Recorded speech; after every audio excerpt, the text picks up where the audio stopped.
Bulletin की शुरुआत cabinet से आ रही है एक बड़ी खबर के साथ कर लेते हैं। जी बिजनेस की एक और देखिए खबर पर मुहर लग गई है। रेयर अर्थ मैग्नेट स्कीम को कैबिनेट से मंजूरी मिल गई है। 7,300 करोड़ के फंड के साथ REPM मैन्युफैक्चरिंग इंसेंटिव स्कीम को मंजूरी मिल गई है। ये बड़ी खबर आपको बता रहे हैं, कैबिनेट से जुड़ी है बड़ी खबर। जी बिजनेस की इस खबर पर देखिए मुहर लगती नजर आ रही है। रेयर अर्थ मैग्नेट स्कीम को कैबिनेट से मंजूरी मिल गई है। 7,300 करोड़ के फंड के साथ REPM मैन्युफैक्चरिंग इंसेंटिव स्कीम को मंजूरी मिल गई है। ज्यादा डिटेल के साथ जुड़ रहे हैं हमारे संवाददाता तरुण शर्मा। तरुण, रेयर अर्थ पर क्या कुछ बड़े फैसले जो हैं वो लिए गए हैं? हम देख रहे हैं कि रेयर अर्थ मैग्नेट स्कीम को कैबिनेट से मंजूरी मिल गई है।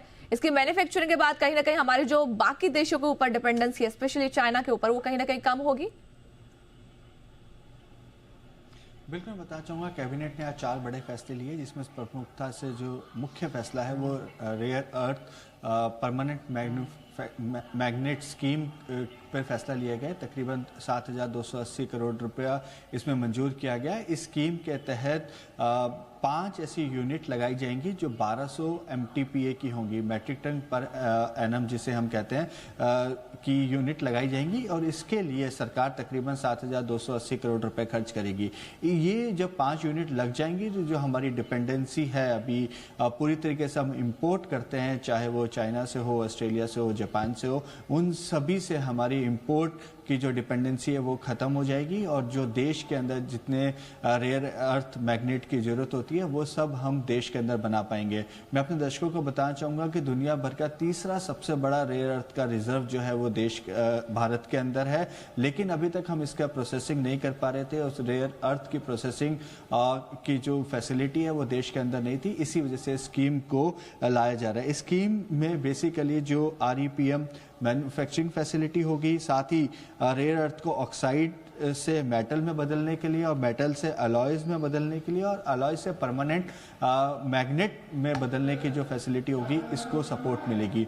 जो ये जो स्कीम है ये अगले 7 साल तक चलेगी, जिसमें 2 साल जो मैन्युफैक्चरिंग प्लांट लगाने के लिए दिए जाएंगे। इसके साथ साथ मैं दर्शकों को ये भी बताना चाहूँगा कि ये स्कीम प्राइवेट और गवर्नमेंट कंपनीज दोनों इसके लिए अप्लाई कर सकती है। तकरीबन 7,280 करोड़ का इसमें प्रोजेक्ट रखा गया है। ये जब ये पूरी तरीके से ऑपरेशनल हो जाएंगे तो उसके बाद जो अभी हम इंपोर्ट करते हैं वो इंपोर्ट नहीं करना पड़ेगा। अभी दुनिया भर में जो माइनिंग है वो 60% रेयर अर्थ की चाइना के पास है और 90% प्रोसेसिंग का जो मार्केट शेयर है वो चाइना के पास है। इस स्कीम के लागू हो जाने के बाद ये दोनों डिपेंडेंसी जो है इसमें भारत का एक बड़ा नाम होगा, क्योंकि भारत के पास रेयर अर्थ की अवेलेबिलिटी है लेकिन अभी तक प्रोसेस नहीं कर पा रहे थे। इसके साथ साथ 3 और फैसले लिए गए, जिसमें पुणे मेट्रो के विस्तार की बात की गई। उस पर कैबिनेट ने फैसला लिया। 9,800 करोड़ के आसपास ने कैबिनेट ने इसके लिए एलोकेशन मंजूर किया।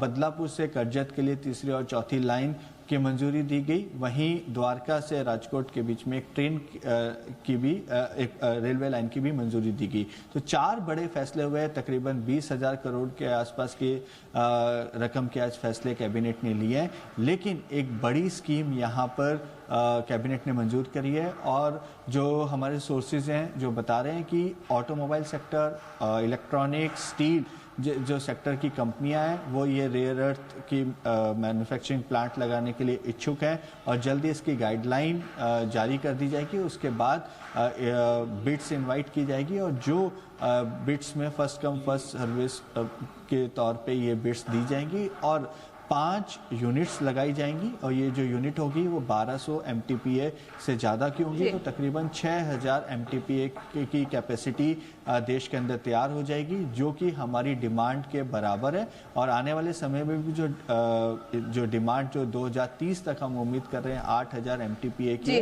उसको भी ये कैटर कर पाएगी। तो एक बड़ा फैसला यहाँ पे कैबिनेट ने रेयर अर्थ को लेकर किया। बिल्कुल, तो ये 4 बड़े फैसले आज कैबिनेट की बैठक में होते नजर आए हैं। शुक्रिया तरुण इस पूरी जानकारी के लिए।